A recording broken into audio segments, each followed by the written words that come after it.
नमस्कार, मेरा नाम है आशीष जायसवाल। आज से लगभग 3 से 4 साल पहले जब मैं फ्रेंच रेवोल्यूशन पढ़ रहा था तो उसमें मैंने ये पढ़ा था कि जनता जो है वो सड़कों पर आ जाती है और उसके बाद जो है एक वहां फ्रेंच रेवोल्यूशन जब आप पढ़ेंगे तो उसमें एक बास्टील जेल होती है, उस जेल को तोड़ देती है, राजा की हत्या कर देती है जिसका नाम था लुईस 16। इसके बाद जो है उसकी एक रानी होती मैरी एंटोनियट, मैरी एंटोनिटी भी पढ़ते थे उसको मार देती है। तो ये कहीं ना कहीं हम ये कह सकते थे बहुत पुरानी कहानियां थी, 100 साल पुरानी, लगभग 200 साल पुरानी।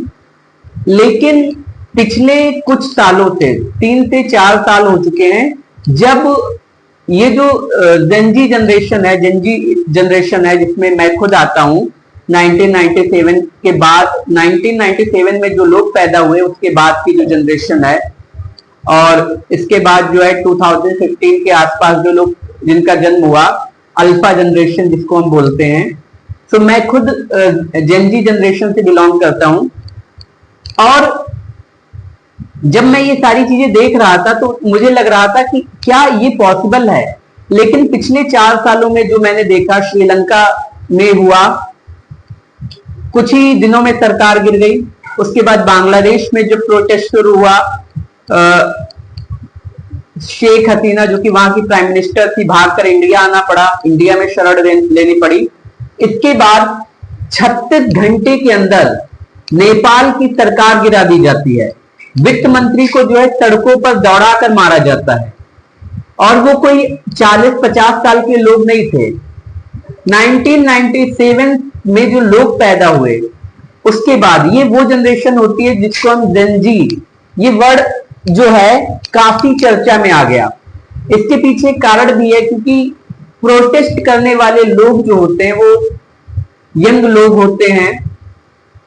और अभी मैं बात करूंगा हर एक जनरेशन पे, लगभग 7 जनरेशन की मैं बात करने वाला हूं। कहने का मतलब ये है कि जब कभी भी पब्लिक जिस दिन जागेगी, चाहे वो नेता हो चाहे वो कोई भी हो, जगह तो नहीं मिलने वाली कि आप कहां छिपकर रहेंगे।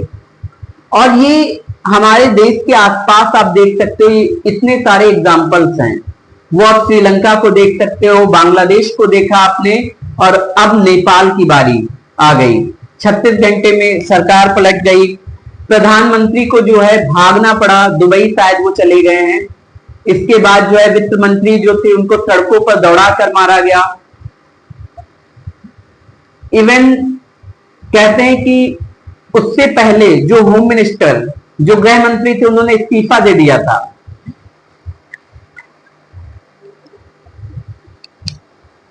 अगर हम श्रीलंका की बात करें तो जब ये सारी चीजें हुई तो वहां भी जो है सरकारी बिल्डिंगों को निशाना बनाया गया, संसद भवन को घेर लिया गया। इसके अलावा बहुत सी और चीजें हुई।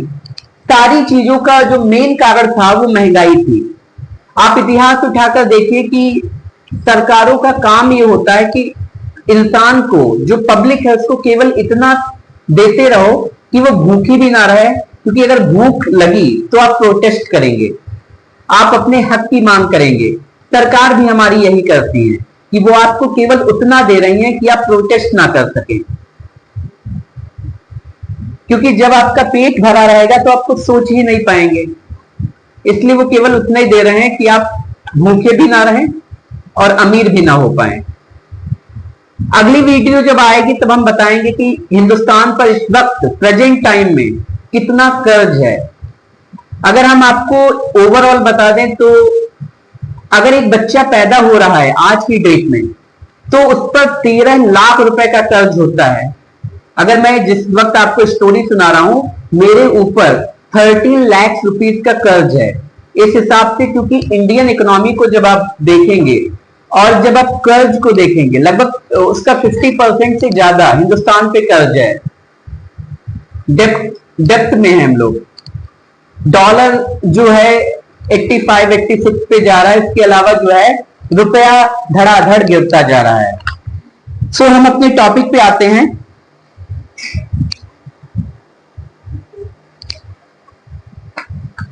अगर श्रीलंका में जो कुछ हुआ उसके पीछे हमने वजह बताई कि महंगाई थी। इसके अलावा पेट्रोल की कीमतें जो हैं लगातार बढ़ रही थी, लोगों को जो है ब्रेड खरीदने के लिए लाइनें लगना पड़ता था। इसके अलावा उनके पास विदेशी मुद्रा का जो भंडार था वो खत्म हो रहा था। और फिर जो है जब जनता ने विद्रोह किया तो सरकार को झुकना पड़ा और तब के जो प्रेसिडेंट थे वुडवायर राजपक्षे, उनको इस्तीफा देना पड़ा। और फिर उसके 2 साल बाद क्या होता है, बांग्लादेश में एक आंदोलन शुरू हुआ। यह आंदोलन जो स्टूडेंट्स के द्वारा शुरू किया गया और इसकी एक वजह यह थी कि वहां एक कानून पास हो रहा था जिस कानून में यह कहा गया था कि जिन लोगों ने मुक्ति वाहिनी के जब उस वक्त एक मुक्ति वाहिनी थी तो मुक्ति वाहिनी ने जो है देश की आजादी में जो है हिस्सा लिया था, तो उसमें जो भी परिवार शामिल थे उनके लोगों को जो है नौकरी में रिजर्वेशन मिलेगा।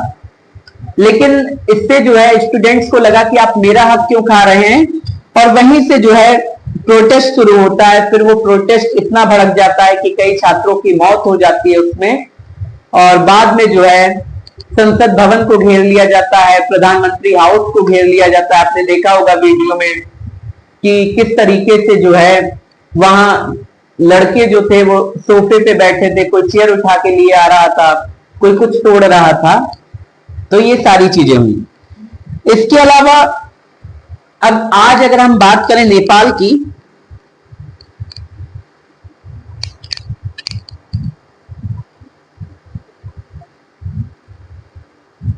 तो नेपाल की भी हालत इसी तरीके की है कुछ, जैसे कि इन दोनों देशों की थी, श्रीलंका और बांग्लादेश। दोनों जगहों पर आंदोलन हुआ। 5 अगस्त 2024 को आपको याद होगा प्राइम मिनिस्टर शेख हसीना जो थी उन्होंने बांग्लादेश छोड़कर भारत में शरण ली थी। और ऐसा ही कुछ जो है आज नेपाल के साथ हो गया।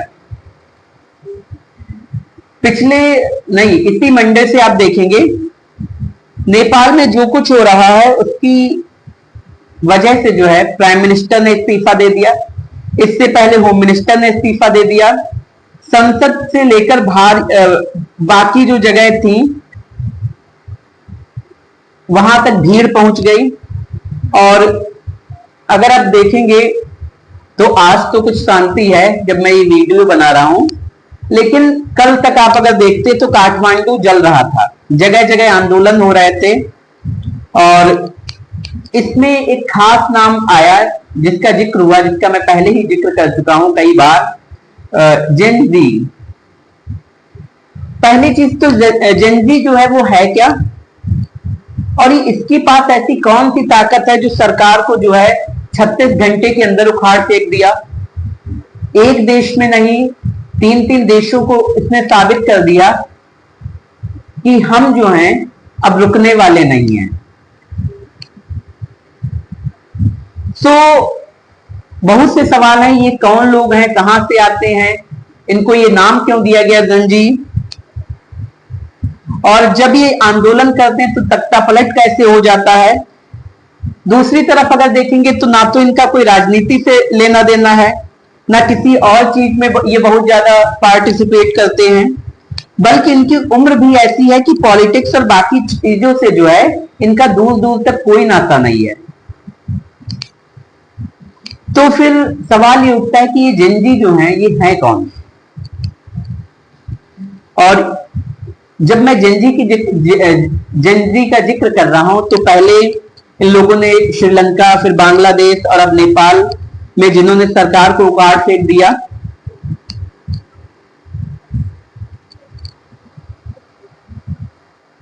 जब हम इन सारी चीजों की बात करने वाले हैं तो इससे पहले हमें थोड़ा पीछे जाना पड़ेगा। अधिकतर आप सुनते होंगे कि जो पुरानी पीढ़ी है वो कहती है कि ये नई पीढ़ी क्या सीख रही है, क्या इनके पास है करने को।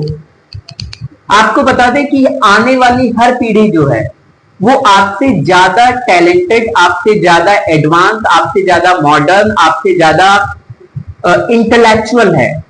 मेरे बाद जो लोग आ रहे हैं, जो आज पैदा हो रहे हैं, जिनको हम अल्फा नाम दे रहे हैं, जो 10-12 साल के बच्चे हैं, जिनको मैं पढ़ा भी रहा हूं, वो मुझसे ज्यादा वेल टैलेंटेड हैं। उनके पास मुझसे ज्यादा सवाल होते हैं, उनके पास मुझसे ज्यादा टेक्नोलॉजी का नॉलेज होता है।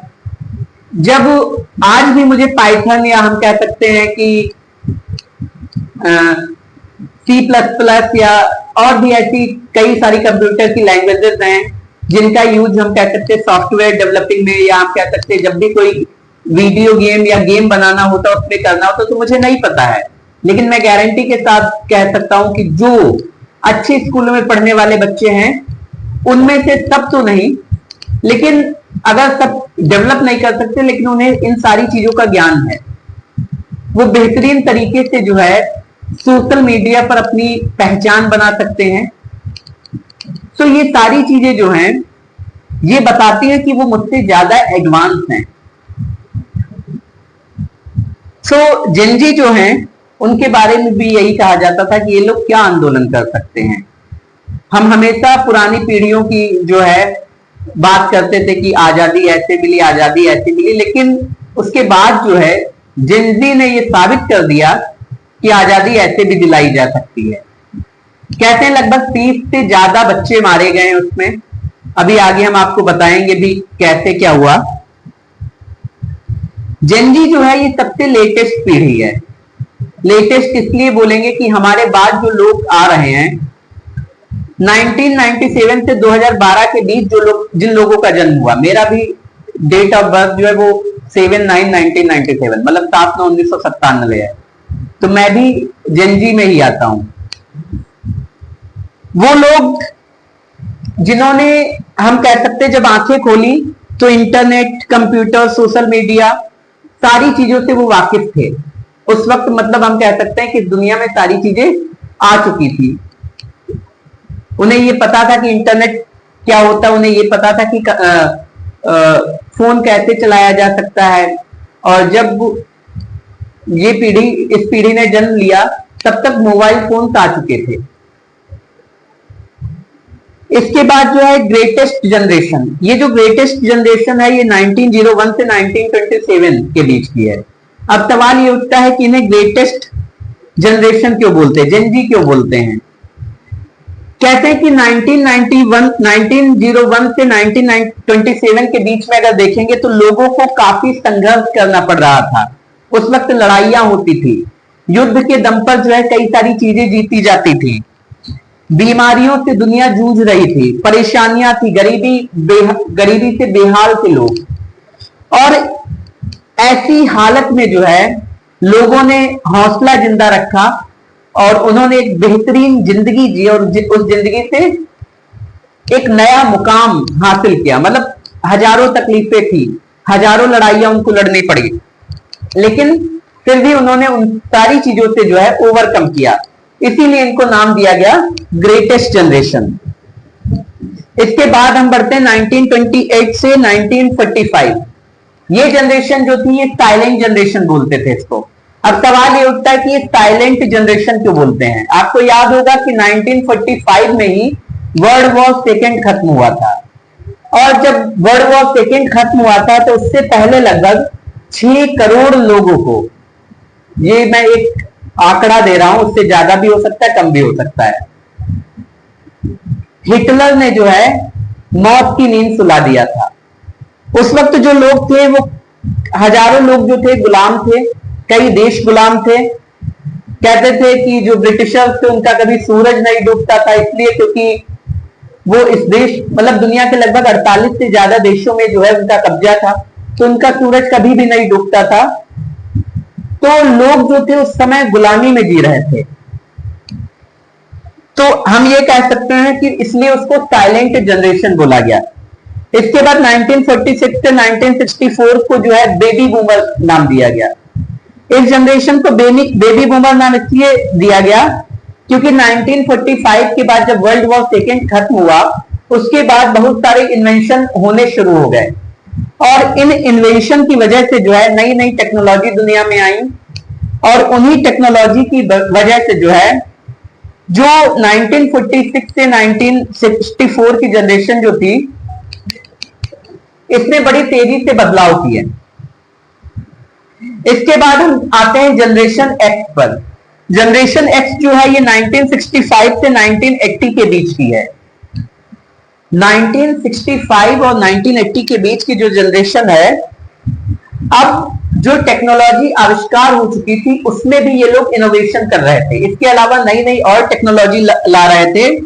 और कहा यह जाता है कि आधुनिक दुनिया की जो बुनियाद है वो इन्हीं लोगों ने रखी।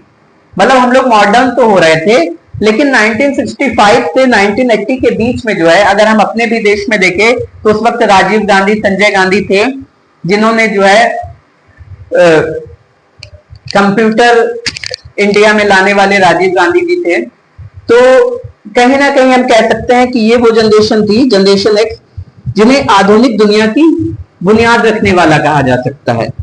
इसके बाद 1980 से 1966 ये थी जनरेशन मिलेनियल। जनरेशन मिलेनियल जो है, इसको इसलिए कहा गया क्योंकि 1996 मतलब लगभग एक सदी का अंत हो रहा था, और इस जनरेशन ने जो है जनरेशन एक्स से ज्यादा भी बदलाव देखे। अब आप इमेजिन करिए कि 2000 तक जो है बहुत सारी चीजें बदल चुकी थी, इतनी ज्यादा बदल चुकी थी कि जो कि 1965 से 1980 के बीच में इतनी ज्यादा चीजें नहीं बदली होंगी। तो इनको तो ये कहा जाता है कि 1980 से 1996 के बीच में जो लोग थे, जिन लोगों का जन्म हुआ, ये वो लोग थे जिन्होंने चांदी या सोने के चम्मच लेकर पैदा हुए थे। एक कहावत कही जाती है ना कि पूत के पैर पालने में। सो ये लोग जो है सोने के चम्मच कह सकते हैं आप, लेकर पैदा हुए थे।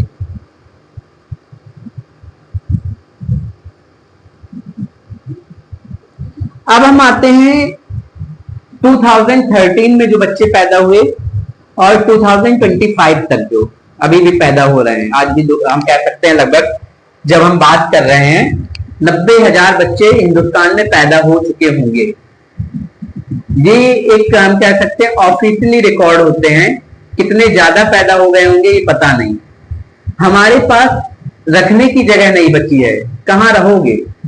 इसके अलावा दूसरी तरफ देखें, जब ये कहा जाता है बहुत सी चीजें निकल के आ रही हैं, जब ये कहा जाता है कि बाढ़ जो है, पानी, बारिश बहुत हुई है, बारिश बहुत नहीं हुई है।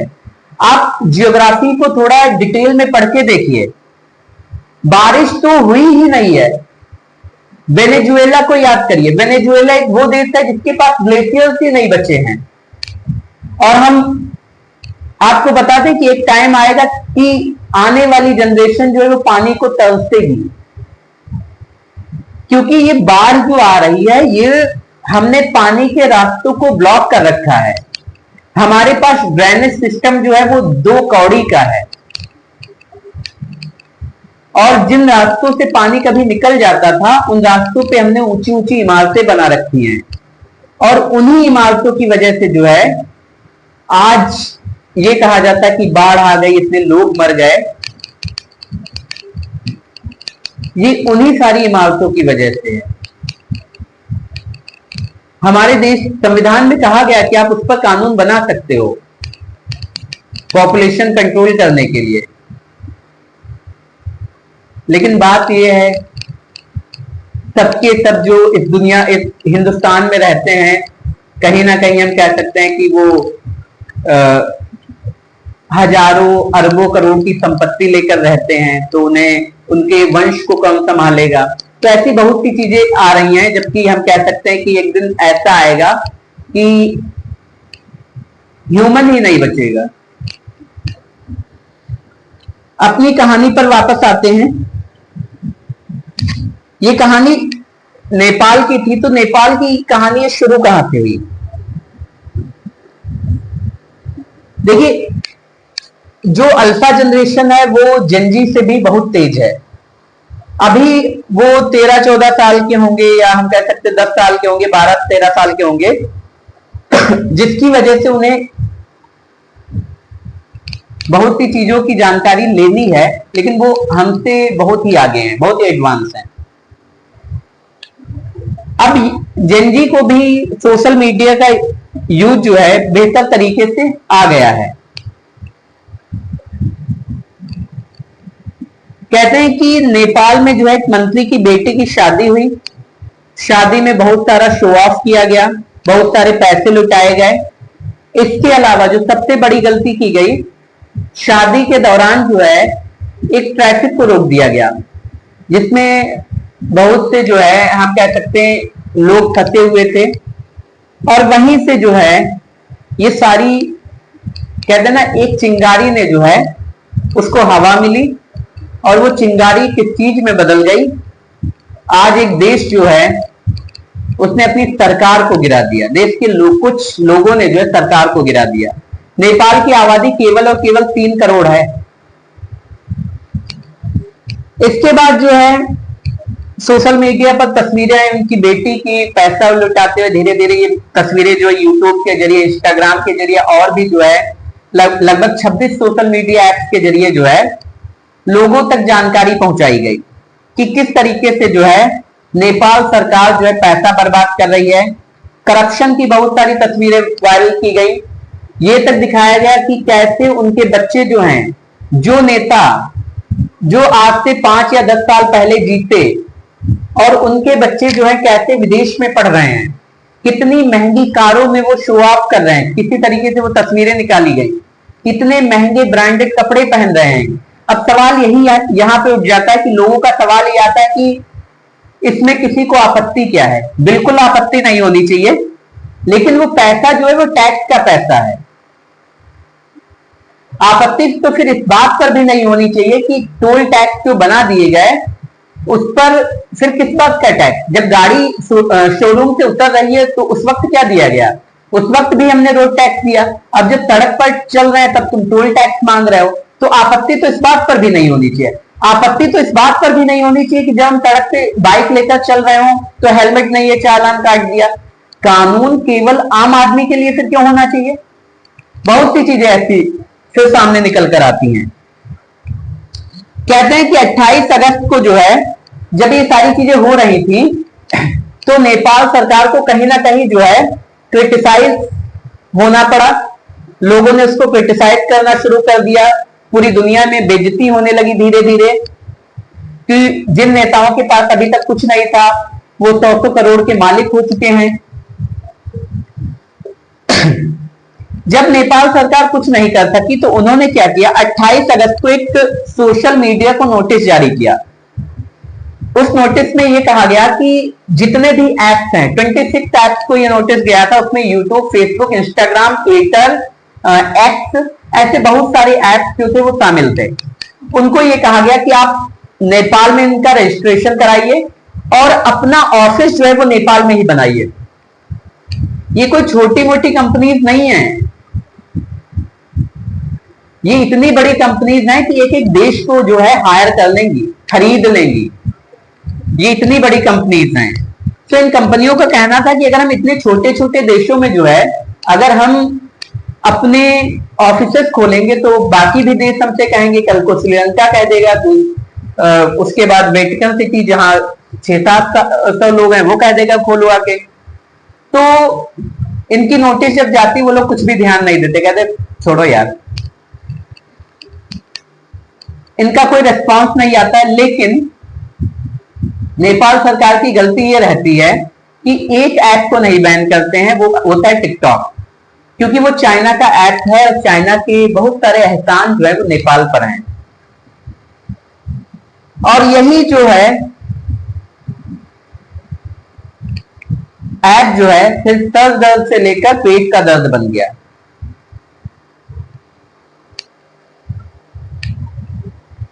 जब 4 सितंबर को 26 ऐप्स बंद किए गए, जब ये 26 ऐप्स बंद किए गए और हवाला ये दिया गया कि राष्ट्रीय सुरक्षा को खतरा है, नेपाल की प्राइवेट जो इंफॉर्मेशन है वो बाहर लीक हो रही है। एक कैंपेन चलाया जा रहा था जिसका नाम था नेपो बेबी, जो हमने अभी आपको पहले बताया। नेपो बेबीज वही कैंपेन था जिसमें बताया गया था कि जो नेता हैं उनके बच्चे जो हैं विदेशों में महंगे स्कूलों में पढ़ रहे हैं, बच्चों की तस्वीरें जो हैं लग्जरी गाड़ियों के साथ, पार्टियां करते हुए, महंगे घर के साथ, ब्रांडेड कपड़ों के साथ, और वो भी नॉर्मल ब्रांडेड कपड़े नहीं, बहुत ही महंगे ब्रांडेड कपड़ों के साथ जो है वायरल हुई। अब सवाल ये कहा गया कि ये लोग 50-50 लाख 1-1 करोड़ की फीस कहां से दे रहे हैं। एक तरफ ये कहते हैं कि नेपाल के पास पैसा नहीं है, क्योंकि आप देखेंगे नेपाल की जो जीडीपी है वो ज्यादातर उन लोगों से है जो नेपाल के बाहर रहते हैं।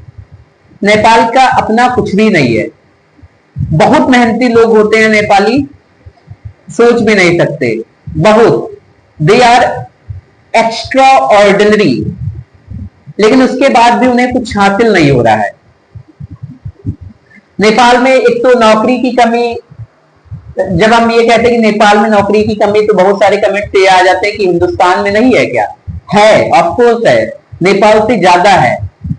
इसके बाद जो है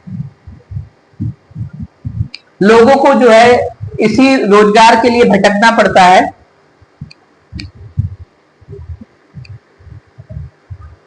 और अभी जो मैंने बताया कि नेपाल सरकार ने जो ये जो कैंपेन चल रहे थे, लोग इनके बच्चों की पिक्चर्स अपलोड कर रहे थे कि इतना पैसा आप कहां से दे रहे हैं, इन सारी चीजों पे लगाम लगाने के लिए जो है ये ऐप बैन करते हैं। जब सारे ऐप्स बैन हो जाते हैं, लेकिन एक ऐप जो बैन नहीं किया गया था, लोगों ने उसी का यूज करना शुरू कर दिया, वो था टिकटॉक। टिकटॉक के जरिए जो है लोग अपनी बात रखना शुरू करते हैं और धीरे धीरे जो है ये माहौल बिगड़ने लगता है। नेपाल में एक एनजीओ है हम नेपाल, इस एनजीओ की भी बहुत इंटरेस्टिंग कहानी है। हम नेपाल जो, इसका राजनीति से कोई रिश्ता नहीं है, और आपको याद होगा कि जब ओडिशा में कुछ नेपाली, शायद एक ही स्टूडेंट उसकी मौत हो गई थी, उस वक्त जो है ये जो हम नेपाली एनजीओ है, इसने इस मुद्दे को जो है नेपाल में उठाया था। उसके बाद जो है ये और भी फेमस हो गया था।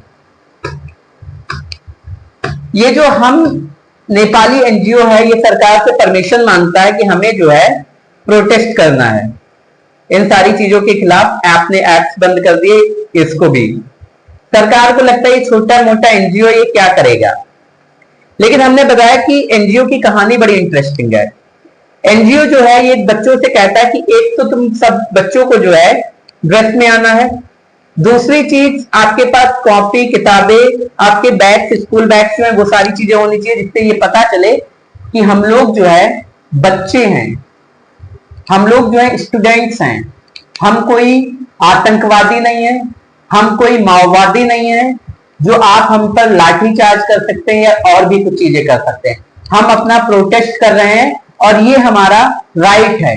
लेकिन इसके बाद भी क्या होता है, 30 बच्चों की मौत हो चुकी है, 30 बच्चे पता नहीं चले कहां चले गए। जब ये 30 बच्चे नहीं मिलते हैं तो पेरेंट्स वो और उग्र हो जाते हैं, और फिर क्या होता है,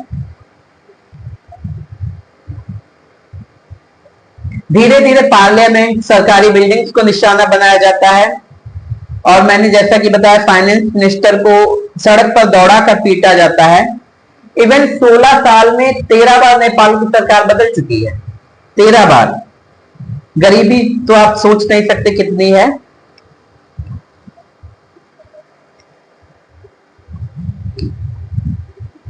दो 2021 में कुछ घोटाले हुए, जिसमें एक था गिरिबंध भूमि स्वैप घोटाला, ये 57,000 करोड़ का घोटाला था।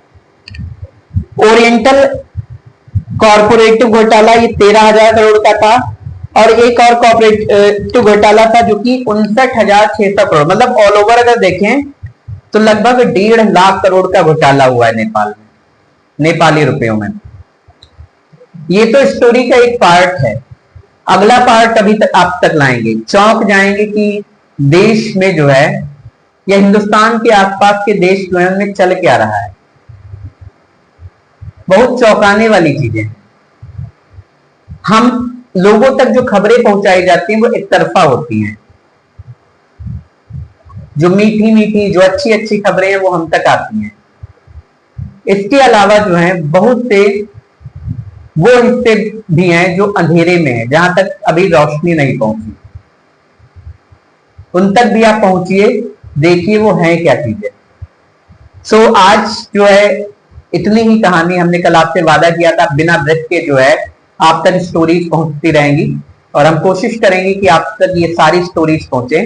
इसका सेकेंड पार्ट बहुत जल्द अपलोड करेंगे, जल्द क्या कल ही अपलोड होगा। इसके बाद हम एक पूरा डिटेल्ड वीडियो जो है वो नेपाल के इतिहास पर बनाएंगे। नेपाल कैसे, कब, कहां, क्यों अलग हुआ, क्यों, कैसे बन गया। इसके अलावा जो है कैसे जो है नेपाल में राजशाही खत्म हो गई। जो राजा थे कभी नेपाल में, वो राजा कैसे खत्म हो गए, राज परिवार पूरा कैसे वहां गोलियां चली और वो खत्म हो गए।